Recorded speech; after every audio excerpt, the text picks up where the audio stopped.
I wasn't exactly sure what to expect.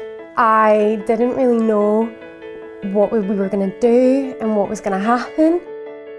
My husband Peter has been out to Romania, 2 of my sons have been, and they've come back and spoken about it so much that I felt I needed to see it for myself.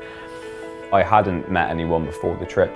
It's been a really great experience and getting to know everyone. I've made friends for life here, and anyone who is thinking about coming a bit nervous because they don't really know anyone, I wouldn't worry. I think I've always wanted to do some voluntary work, and I've never really had the courage to take the plunge. So this is my 4th trip, and I keep coming on these because there's nothing like them. I wanted to see something outside of my comfortable little world, and I just thought it'd be a really good opportunity to see something. I didn't really know what to expect, and I went with an open mind and an open heart. Well, what I found was I enjoyed the building work so much more than I expected. What haven't I done this week? Finishing off pigsties and chicken coops and reinforcing the barn structure that's already there. I'm not practical at all, so I learned how to use an angle grinder and the electric saw thing, circular saw, that's the word. I kind of learned how to use these ridiculous power tools, and I was also shaking. Been involved in building and making and using electric power tools that I've never done anything like this in my life. Finishing chicken coops and you know, turning them into sort of 5-star accommodation for the chickens. There's a very big vision here where the orphanage, when it's complete, will be self-sustainable. The farm will be producing lots of food that they can live off and make money from. A much better place to live for everyone. I got to do some work which was not related to the building, which was going into some kindergartens with small children, teaching them how to brush their teeth. We went to the kindergarten and the after-school clubs, which was great. You were attacked with cuddles, we did crafts, and then we visited a couple of families as well and got to hear their stories, what day-to-day life is like.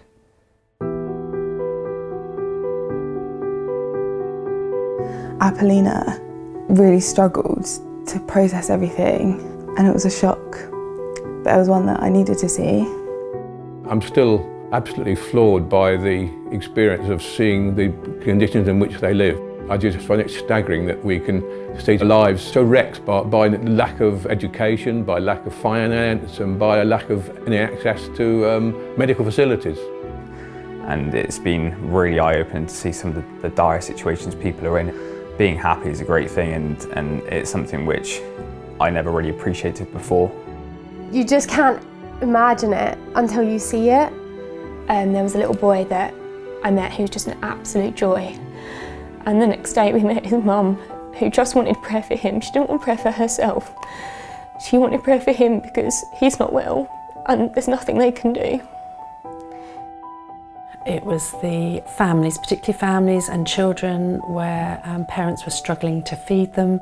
Yeah, certainly one of the single mums, 6 children between the ages of 12 and 1, had spent the morning on the rubbish heap looking for food, and that just breaks my heart. It broke me.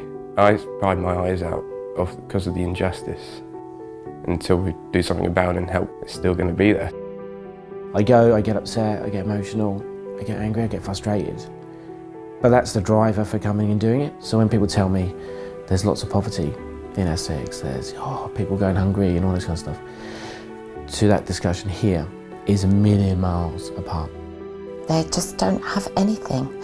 I went to one home where there were 30 people living in 2 rooms.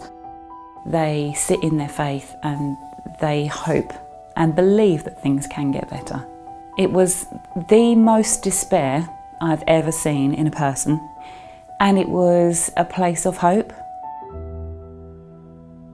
I almost knew no one on this trip, and I came here and within 20 minutes we were a team. I always thought that you had to be a certain kind of person to be a Christian, and I think that was the biggest thing, is seeing that you're just normal people and it's not anything different to me, and I was very taken by it, and it completely changed my perception of Christianity. It doesn't stop when I get on the plane and we land back in England. It continues, like their lives don't get better suddenly. I don't want to come back next time. I hope somebody else takes my place, because they will enjoy the benefit of it so much, you know, and I'd be glad if somebody else could say, I went to the Dave next year, you know. It is fun and it's meant to be fun, but it can be hard as well. So it's a really good balance. It has been the best thing I've ever done. For me, seeing Attila being with the people that no one else wants to be with, which is exactly what Jesus would do, it's really challenged me as I go back. None of us can change the world, but I think we can all do something.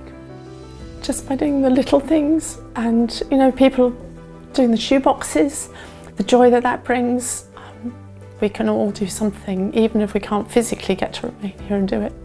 You're never too old to do something new. Go and give it a go, and you'll be amazed actually at what you can do and can achieve. Everyone needs to see this, do this, experience it, because there's nothing like it. Do it. Just do it. It's changed me.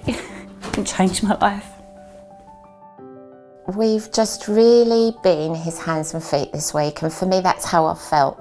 I've just been God's hands and feet all week. It just re-inspires you, reinvigorates you.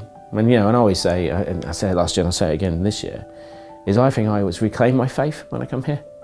If you want to really do something that will change someone's life and families' lives, this is the project to be on.